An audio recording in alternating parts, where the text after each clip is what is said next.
They never walk on the outside, they have to walk on sand-covered paths, and even at home, they can only step on polished floors.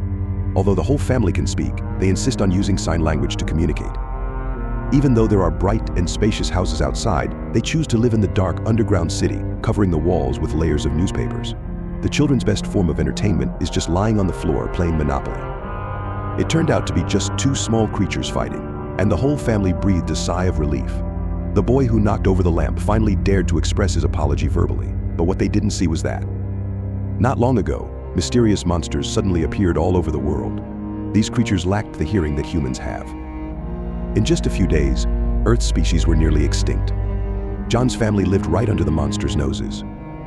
They had always been heading toward the northern land, where legends said there were no monsters, but now they had no choice but to temporarily settle in this desolate area because John's wife, Amy, was about to give birth. However, plans changed unexpectedly. Amy's delivery date was suddenly advanced. Unfortunately, at this critical moment, the entire family was not around her. John quickly headed to the underground city, completely unaware of the surroundings.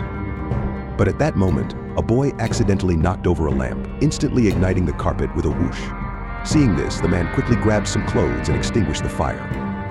He made a parasitic gesture to the children, and then scanned every corner of the room with a sharp gaze before they relaxed. Suddenly, a loud thump came from above. Amy quickly covered her mouth and endured the pain, pulling out the thorns from her feet.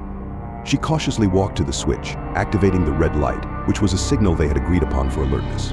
Just as she intended to return to the room, she found a timer on the shelf. As the pain intensified, Amy's body shook with agony, yet she dared not make a sound. After the contraction passed, she took a deep breath, while the monster slowly approached the underground, searching for living sense. Their hearing was like their eyes. Taking advantage of the monster's frenzy, Amy quietly slipped out of the underground, but the outside was also unstable because there was not just one monster. She could only hide in a bathtub without water. The baby inside her was about to be born, but Amy had to hold on despite her blood staining the bathtub.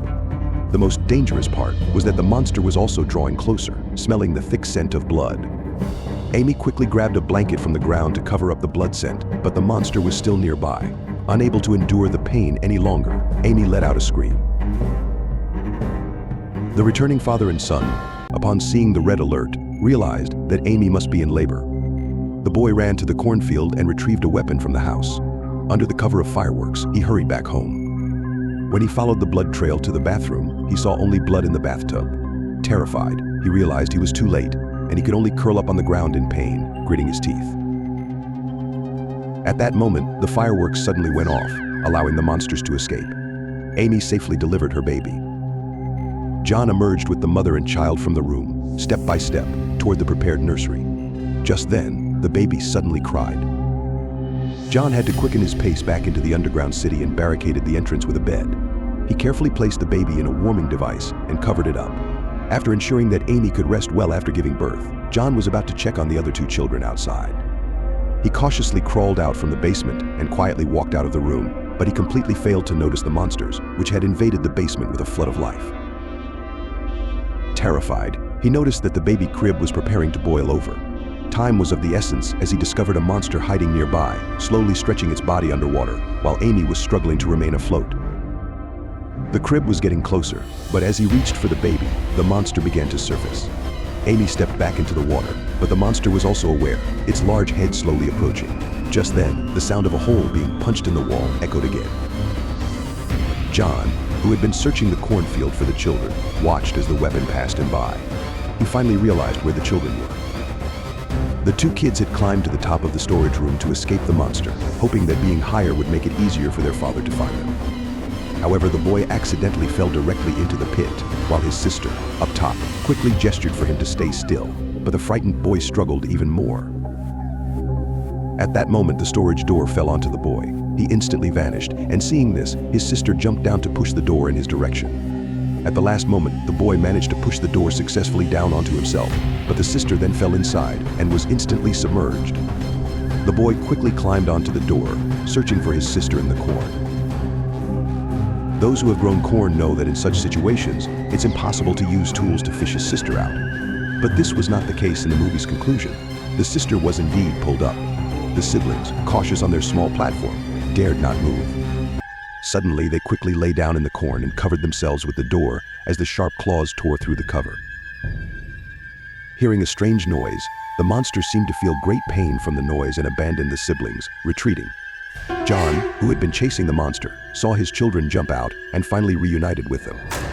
However, John sensed something was off in the atmosphere and quickly urged the kids to get into the vehicle. He then cautiously grabbed a kitchen knife from the side, vigilantly watching the surroundings. The sister quickly crawled out from under the vehicle, pushing her brother inside, but the monster with sensitive hearing was still on their trail. With his last breath, John grabbed his head and faced the impending danger for his children, expressing his love one last time. The family returned to their mother, embracing each other without the overhead beam. But this was not the time for sorrow, as the hidden monster lurked around. Amy led the children into the basement. This was the girl's first time in the underground city, and she finally understood how much her father had sacrificed all this time. Looking at the countless remnants of the past, she finally realized how hard her father worked to ensure that she could hear the sounds of this world again. However, all of this was beyond the comprehension of the monsters. They followed the faint sounds of breathing toward the heads of the monsters, yet they did not dare to pull the trigger. Just then, the monster heard the static noise from the television, which was outputting a signal, and the Amy family instantly tensed up, watching as the monster drew closer. The girl unconsciously touched her listening device. The loud noise caused the monster to writhe in pain, but as Amy turned to comfort her daughter, the seemingly dead monster rose again. Clearly, this alien creature was not dead at all. However, the gunshot had ultimately exposed their position, and the monsters began to swarm in. But now that they knew the monster's weakness, they no longer felt afraid.